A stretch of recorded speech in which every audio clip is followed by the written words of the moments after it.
बहुत समय पहले की बात है, किसी गांव में एक गरीब ब्राह्मण रहता था। एक दिन उस ब्राह्मण के घर कुछ अतिथि आए। ब्राह्मण की स्थिति इतनी खराब थी कि उन अतिथियों को खिलाने के लिए घर में अनाज तक नहीं था। इस स्थिति को लेकर ही ब्राह्मण और उसकी पत्नी के बीच थोड़ी कहासुनी होने लगती है। ब्राह्मणी कहती है, तुम्हें पेट भरने योग्य अनाज कमाना भी नहीं आता है। इसी का नतीजा है कि आज घर में अतिथि आ खड़े हुए हैं और हमारे पास उन्हें खिलाने के लिए कुछ भी नहीं है।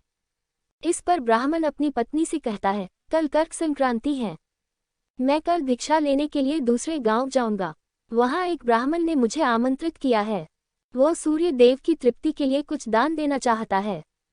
तब तक जो कुछ भी घर में है उसे आदर सत्कार के साथ अतिथियों के सामने रखो। ब्राह्मण की यह बात सुनकर ब्राह्मणी कहती है, तेरी पत्नी होकर मैंने कभी सुख नहीं भोगा है। न कभी खाने को मेवा मिष्ठान मिला, न ही धन के वस्त्र और आभूषण। आज तू कह रहा है कि जो भी घर में पड़ा हो वो अतिथियों के समक्ष रख दो। जब कुछ है ही नहीं तो मैं उनके सामने क्या रख दूं?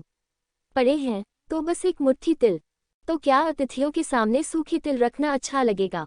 पत्नी की यह बात सुनकर ब्राह्मण कहता है, ब्राह्मणी, तुम्हें ऐसा बिल्कुल भी नहीं कहना चाहिए। कारण यह है कि इच्छा के अनुसार किसी भी मनुष्य को धन की प्राप्ति नहीं होती है। जरूरी है तो पेट भरना, और पेट भरने योग्य अनाज तो मैं ले ही आता हूँ। अधिक धन की चाहत अच्छी नहीं, ऐसी इच्छा का तुम्हें त्याग कर देना चाहिए। अधिक धन की इच्छा के चक्कर में मनुष्य के माथे पर शिखा बन जाती है। माथे पर शिखा वाली बात सुन ब्राह्मणी बड़े ही आश्चर्य से ब्राह्मण से पूछती है, अधिक धन की इच्छा में माथे पर शिखा हो जाती है? मैं कुछ समझी नहीं, जो भी कहना है खुलकर कहिए। ब्राह्मणी के इस सवाल का जवाब देने के लिए ब्राह्मण अपनी पत्नी को शिकारी और गीदड़ की एक कहानी सुनाता है। ब्राह्मण कथा की शुरुआत करता है। एक दिन एक शिकारी जंगल में शिकार की खोज कर रहा था। जंगल में कुछ दूर आगे बढ़ने के बाद शिकारी को एक काले रंग का पहाड़ जैसा विशाल सूअर दिखाई देता है। सूअर को देखते ही शिकारी अपना धनुष उठा लेता है और कमान खींचते हुए सूअर पर निशाना लगा देता है।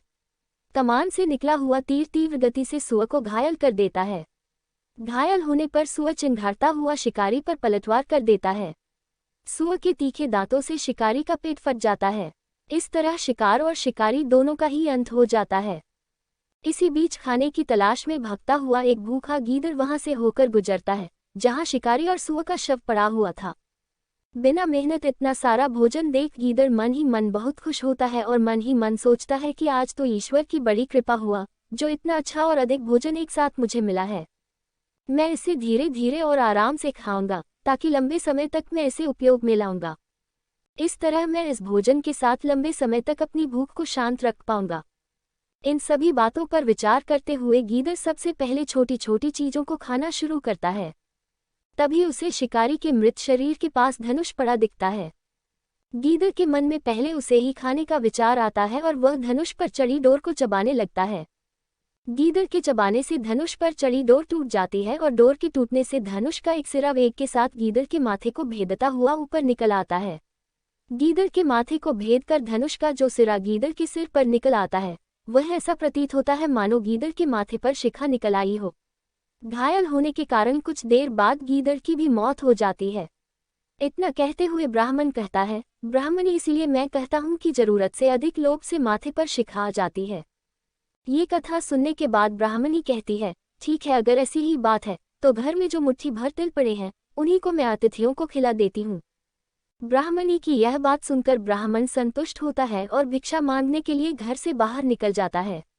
वहीं ब्राह्मणी भी घर में पड़े तिल को धूप में सुखाने के लिए फैला देती है। तभी कहीं से एक कुत्ता आ जाता है और उन साफ तिलों पर पेशाब कर देता है, जिससे सभी तिल खराब हो जाते हैं। तिल के खराब हो जाने पर ब्राह्मणी काफी परेशान हो जाती है और सोचती है, यही तो तिल थे जिन्हें पकाकर मैं अतिथियों को खिला सकती थी। अब मैं क्या करूं? काफी देर सोचने के बाद ब्राह्मणी को एक तरीका सूझा। उसने सोचा कि अगर वह गंदे तिलों के बदले साफ तिल देने की बात कहेगी तो कोई भी आसानी से मान जाएगा। साथ ही किसी को भी इन तिलों के खराब होने की बात पता नहीं चलेगी। इस विचार के साथ वह उन तिलों को लेकर घर घर घूमने लगी। ब्राह्मणी की यह बात सुनकर एक महिला वह तिल लेने के लिए तैयार हो गई, लेकिन उस महिला का पुत्र अर्थशास्त्र पढ़ा हुआ था। उसने अपनी माँ से कहा कि इन तिलों में जरूर कोई न कोई खोट होगी, वरना कौन साफ सुथरे तिलों को गंदे तिलों के बदले देने के लिए तैयार होगा। पुत्र की यह बात सुनकर महिला ने ब्राह्मणी के तिलों को लेने से मना कर दिया।